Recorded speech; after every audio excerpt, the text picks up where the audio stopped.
Köszönöm szépen. Tisztelt jelenlévők, az előadásomat ott fogom kezdeni, ahol Tamás atya befejezte, a Hajdúdorogi Egyházmegye felállításával. Kérem a következő képet. A Hajdúdorogi Egyházmegyét 1912. május 6-án állította fel első Ferenc József magyar király és egyben osztrák császár is, a legfőbb kegyúri jogánál fogva. A törvényeknek megfelelően néhány hónappal később, június 8-án Szent 10. Piusz pápa a Christi Fideles Gréci kezdetű bullájával pápai legfőbb pásztori hatalmánál fogva is elrendelte, felállította az egyházmegyének a hierarchiáját, szervezetét. A Christi Fideles Grécia, a Krisztushoz hű görögök kezdetű bullában 162 parókiát soroltak fel tételesen a Hajdúdorogi Egyházmegye kötelékében. Az alapító bulla elrendelte azt, hogy az egyházmegyének a liturgikus nyelve az ógörög legyen.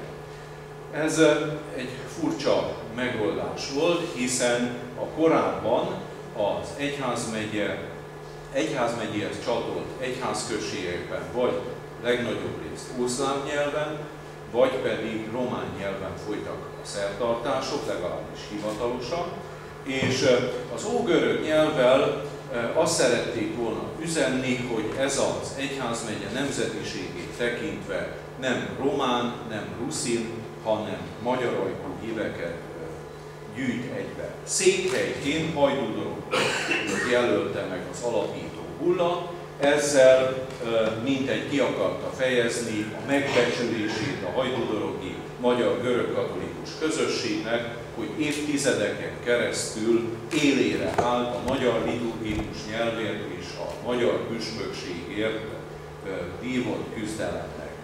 Székesegyházként a hajdúdorogi templomot jelölte meg, metropolitaként az esztergomi érseket, és az ilyenkor szokásos módon vállalta azt, hogy az állam hozzájárul az egyházmegye központjának a kiépítéséhez, püspöki palotának, papnevelő intézetnek, kanonoki lakásoknak az építéséhez és a központi tisztségviselők megfelelő díjazásához. Tamás atya utalt az előadásban arra, hogy ha ez 1881-ben következhetett volna be, akkor nyilván egész másképp alakulhatott volna a boldog békeidőkben a kiegyezés után az egyházmegyei központnak a kiépítése és megerősítése.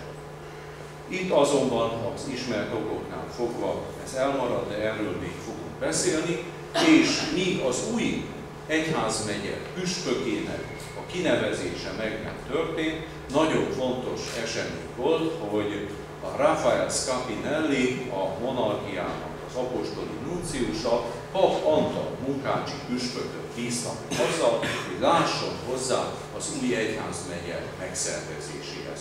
Pap Antalnak óriási érdeme van abban, hogy azonnal nekilátott ennek a feladatnak, és később, amikor egyre erőteljesebben diplomáciai vonalakon indult támadás az új egyházmegye ellen, azért nem lehetett már visszavonni az egyházmegye alapítását, mert Pap Antal már olyan visszavonhatatlan lépéseket tett, amelyek megakadályozták azt, hogy probléma nélkül egy tolvonással vissza lehessen az eredeti helyzetet állapítani. Kérem a következő képet, amiről az előző előadás végén hallottunk, most számokkal látjuk ennek az illusztrálását. Az 1910-es népszámlálás alapján 169 görög-katolikus parókia vallotta magát magyarnak, ez 304.322 hívőt jelentett. A Hajdúdorogi Egyházmegyében azonban 162 parókia került besorolásra, 215.498 hívővel.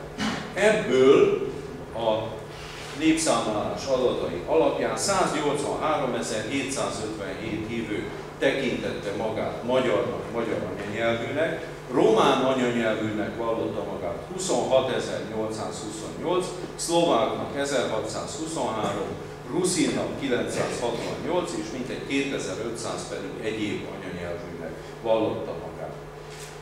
Az érdekesség az, hogy a magát nem magyar anyanyelvűeknek vallók közül 24 000 vallotta magát magyarul jól beszélőnek, és 7829 volt azoknak a száma, akik saját bevallásuk alapján nem tudtak magyarul.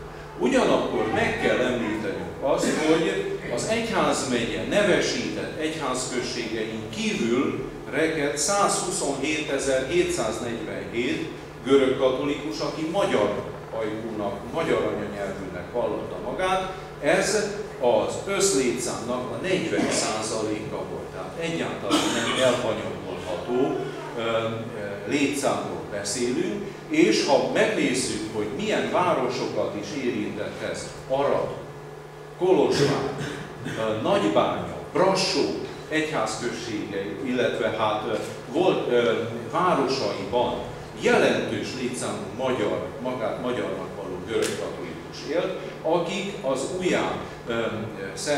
az új egyházmegyén kívül rekedve belső mozgalmat indítottak azért, hogy saját egyházközséget, magyar egyházközséget hozzanak létre ezekben a városokban. Kérem a következő képet.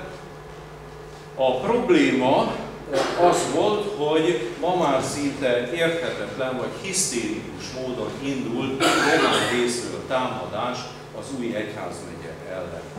A 127.747 hívőből körülbelül 80 000 élt a Eperjesi és Munkácsi egyházmegye kötelékében, és 40 000 volt azoknak a magyar görög katolikusoknak a száma, akik a román érseki tartományban, Gyulafehérvár fogarasi érsekségben, illetve a Zömmel a nagyváradi egyházmegyének a területén éltek.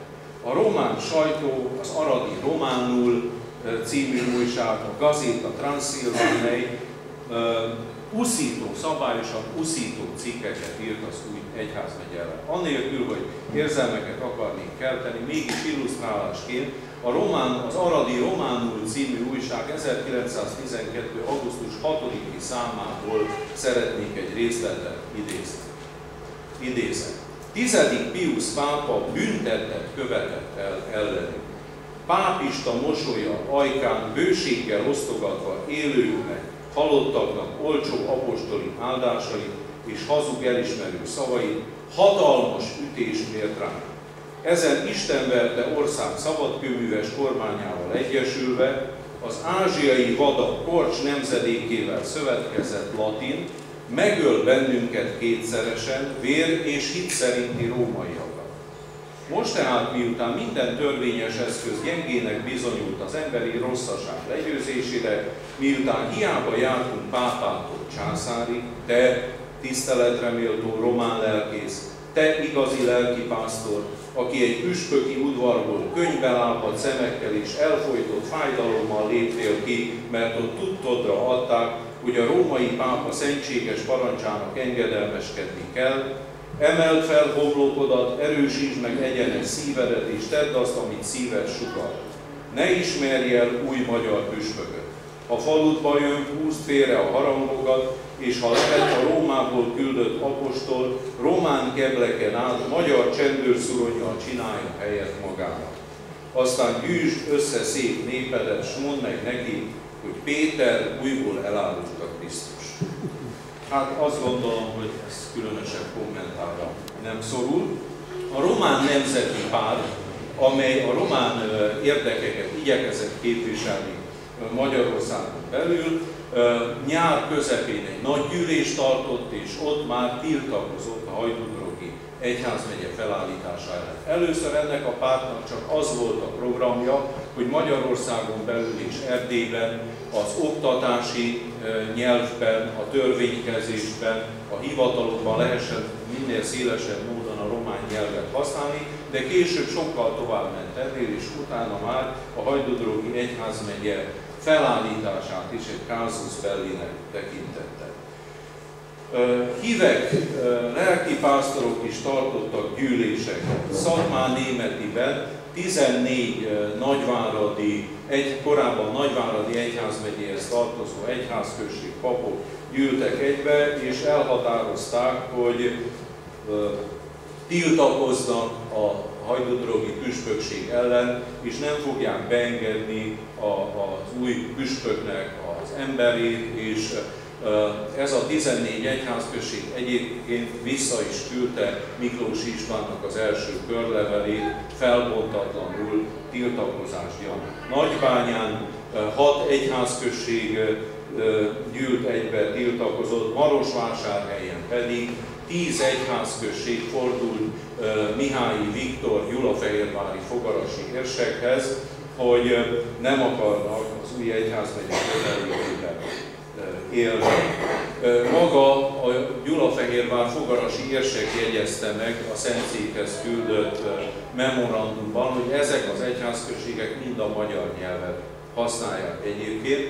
Tehát egy érdekes dolog volt az, hogy ők magyarul beszéltek, és mégis ragaszkodtak a román liturgikus nyelvhez. Egy kicsit talán ahhoz tudnánk hasonlítani, ami a második vatikáni zsinaton történt, amikor a Sacrosanctum Concilium kezdett éppen 50 évvel ezelőtt kiadott liturgikus konstitúció megszüntette a kötelezőleg a latin nyelvet és a nemzeti nyelvek használatát írta elő.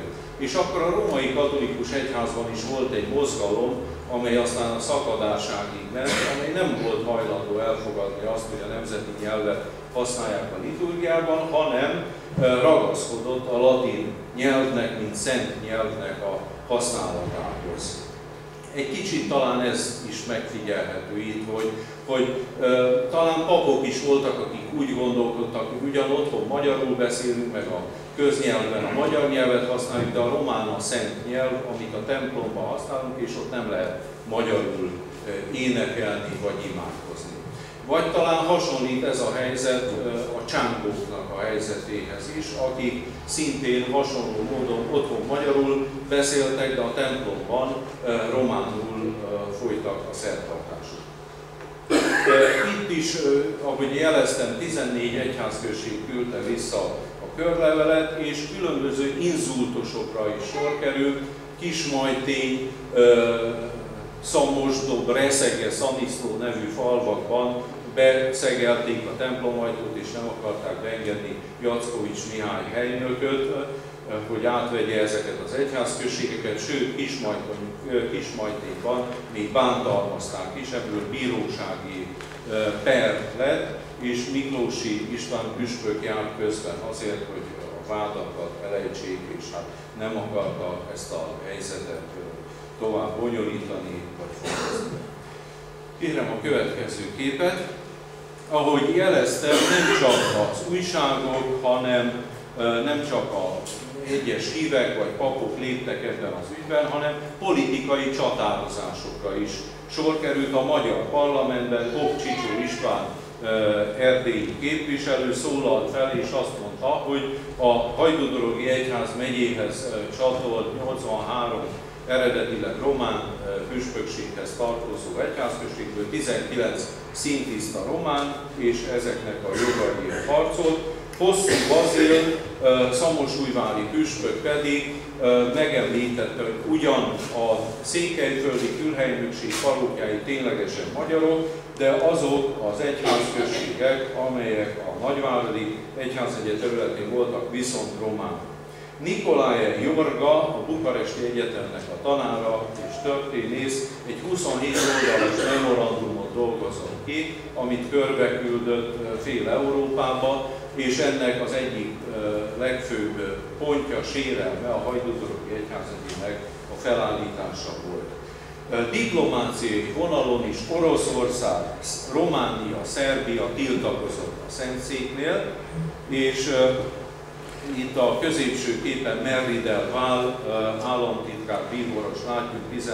Szent Piusz pápával, és maga már a bíboros államtitkár is foglalkozott azzal a gondolattal, hogy vissza kellene vonni az alapító bullát. Sőt, tavaly előtt, 2012-ben a centenáriumi események kapcsán vált véglegesen bizonyosan számunkra az, hogy miért nem találtuk meg az egyházmegyei levéltárban az alapító hullánkat.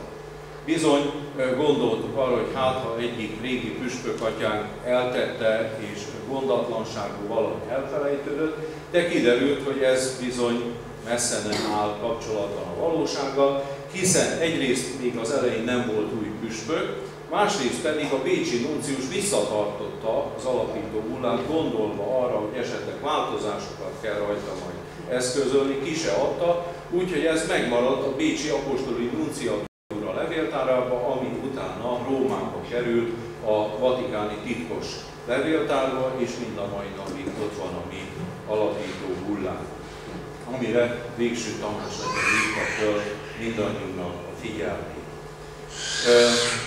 Tehát Tisza István miniszterelnök, akit a jobbszélső képen látunk Ferenc Józseffel társalogva, maga is foglalkozott a gondolattal, hogy hogyan lehetne jóvá tenni az alapító hullának az esetleges hibáit, és arra gondolt, hogy akkor a reciprocitás elve alapján, tehát a viszonosság elve alapján kellene változásokat eszközölni az egyházközségek besorolásában, tehát a úgymond magát szintiszta románnak való, vagy románnak való egyházközségeket visszaadni az anyaegyházmegyékbe, viszont akkor azokat az egyházközségeket, amelyek nem kerültek be a hajdúdorogi egyházmegye kötelékébe, de öntudatos magyar közösségek, azok kerüljenek helyette. Ilyen alapon viszont az erdélyi románság nem óhajtotta a hullának a revízióját, úgyhogy ez ezért került le a napirendre. A következő képen már Miklósi István püspök urat látjuk. 1913. október 5-én történt nagyon ünnepélyes körülmények között Hajdúdorogon a püspök szentelésnek a szertartása. Itt már megjelentek román papok is, a magukat egykor románnak való egyházközségek képviseletében, és kifejezték a jó szándékukat, együttműködésüket, és fölvetődött nagyon élesen a székhely kérdés, hogy hol legyen az új egyházmegyének a székhelye, és itt több város is szóba került, Miklósi püspök hivatkozva Hajdúdorognak a nehezen megközelíthető voltára, és hát arra, hogy nem látott annyira alkalmas intézményeket ott, amelyekre sürgősen szükség lett volna, ezért nem költözött Hajdúdorogra, az dorogiak nagy bánatára és elkeseredésére, hanem a szóba jöhető városok közül Nyíregyháza ajánlkozott, Nagykároly ajánlkozott, végül is Debrecenbe költözött be, és itt 3 éves ideiglenes jelleggel szándékozott maradni, amíg nem rendeződik véglegesen a székhelynek a kérdése.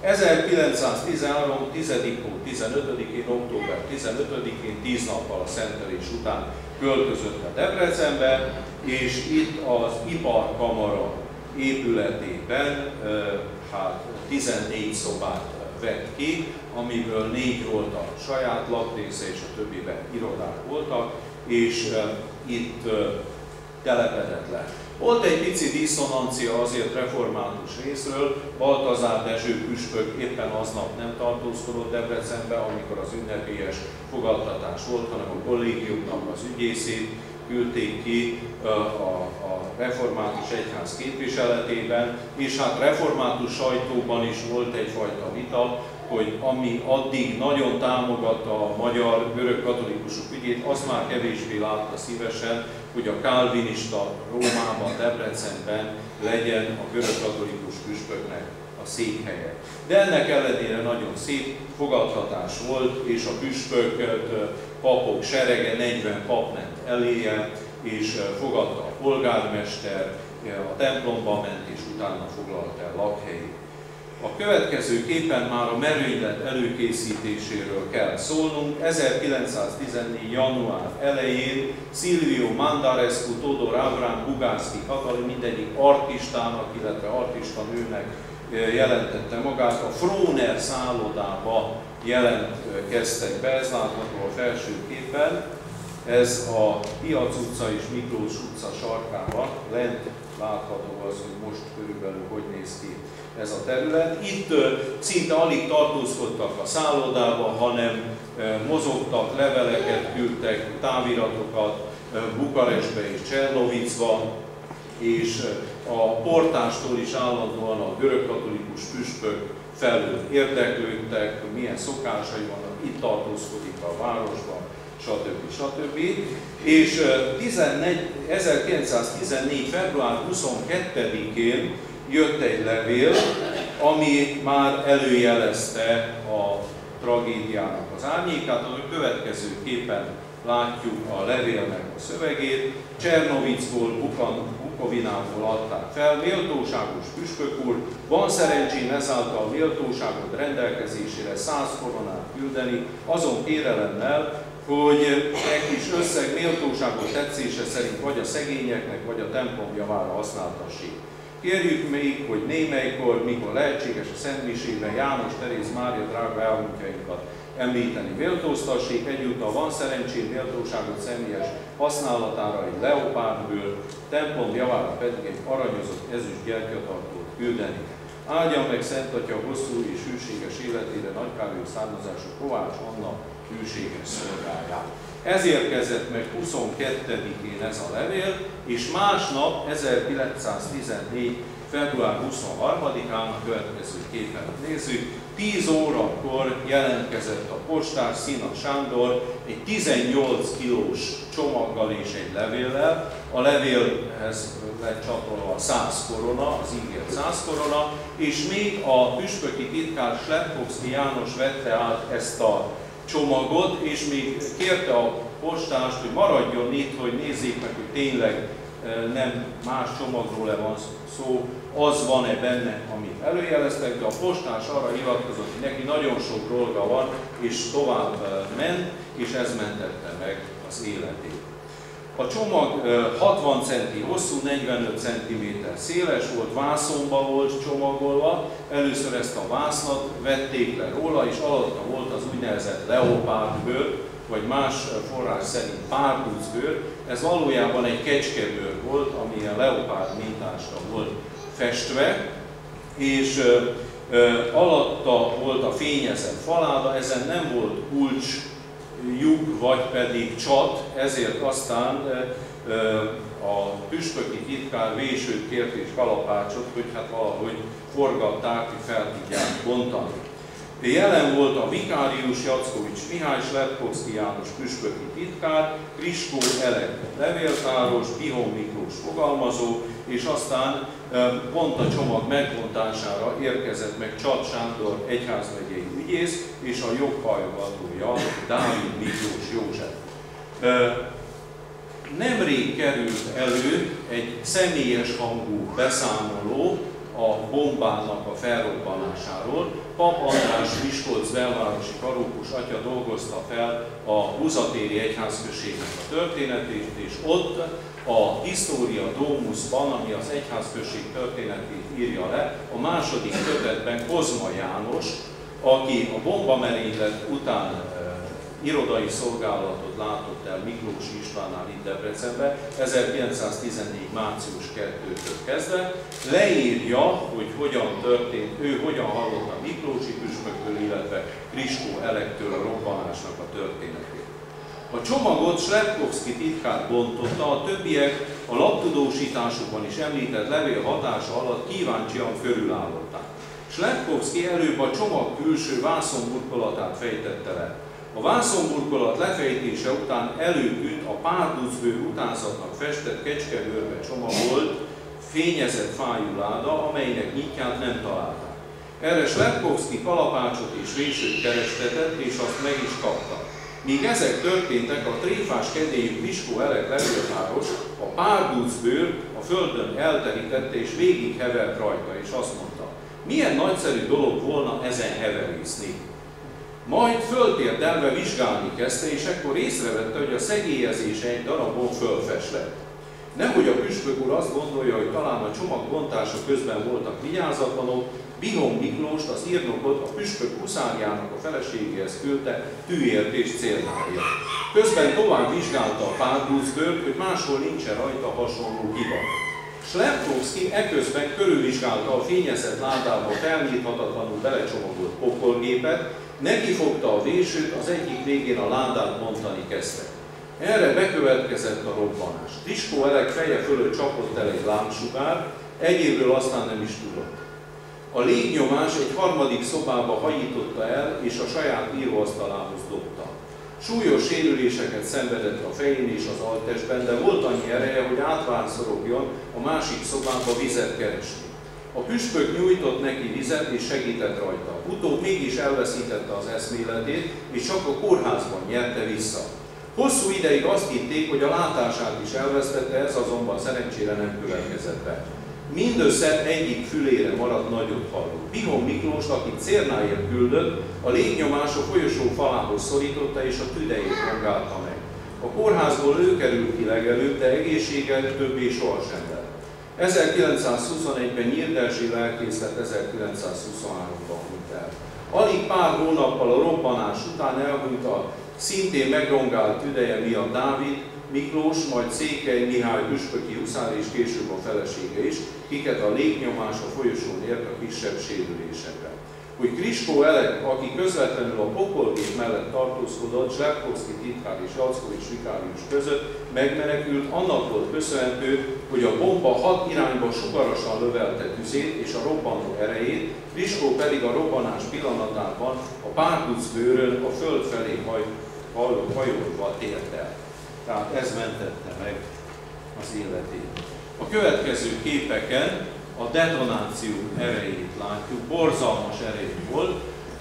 A nagy erdőben is lehetett hallani a robbanást, és a püspökség lakosztályából az egyik széket a szemközti épületbe dobta át az ablakon keresztül. Ott is sérült meg, a törvényszék épületében is sérültek meg emberek. Nézzük a következő képet.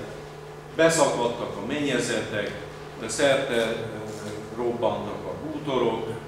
Következő képet nézzük meg, és a következőt.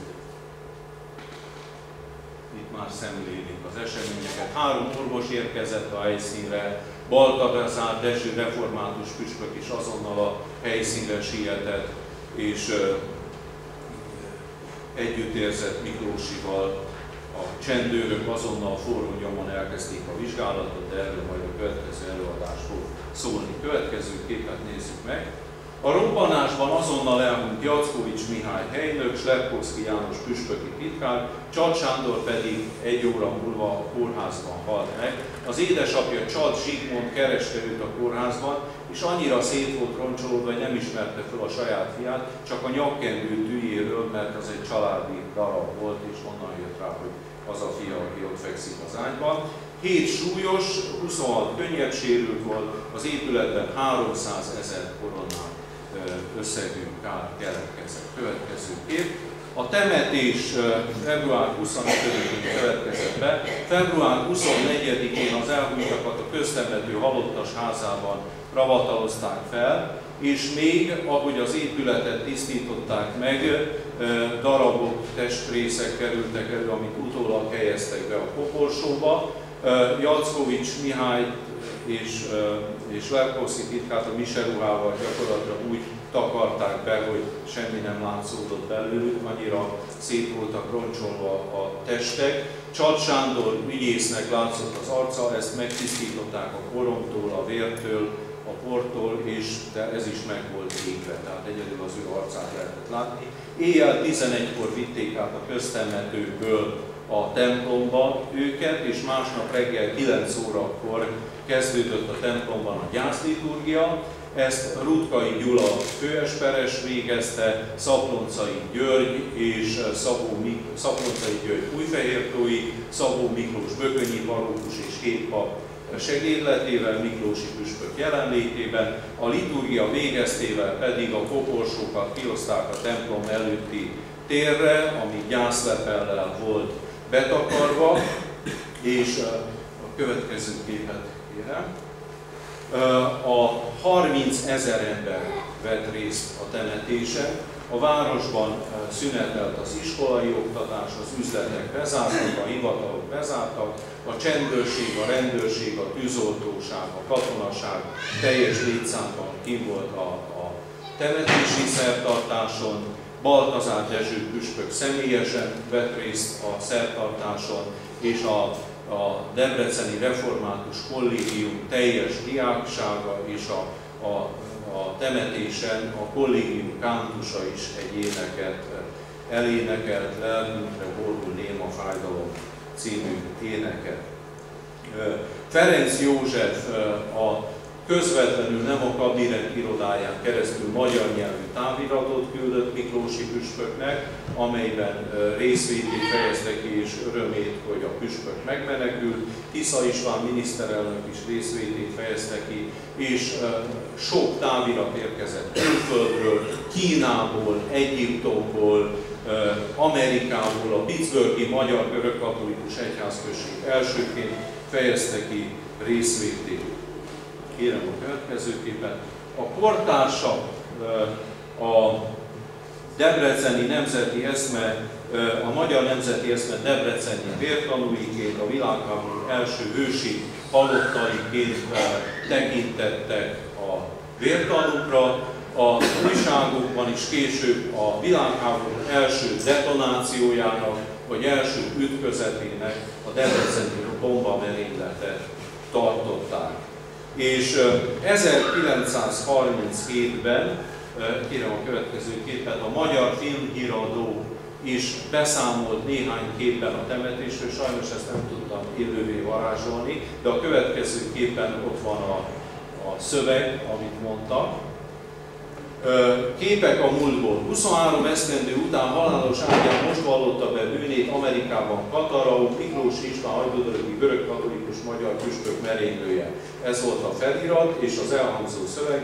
1914-ben 18 kg dinamitot tartalmazó pokolgépet küldtek a Debrecenben székelő püspöknek, amely borzalmas pusztítást végzett a főpap környezetében. Maga Miklósi csodálatos véletlen folytán megmenekült, a 3 halálos áldozatot általános részvét kísérte utolsó útjára. A interneten, a Filmhíradó archívumában 1937-ben ezt ott volt, ahol internet van vele. És a Bizantino Hungarika. Ja? Hát nem tudom.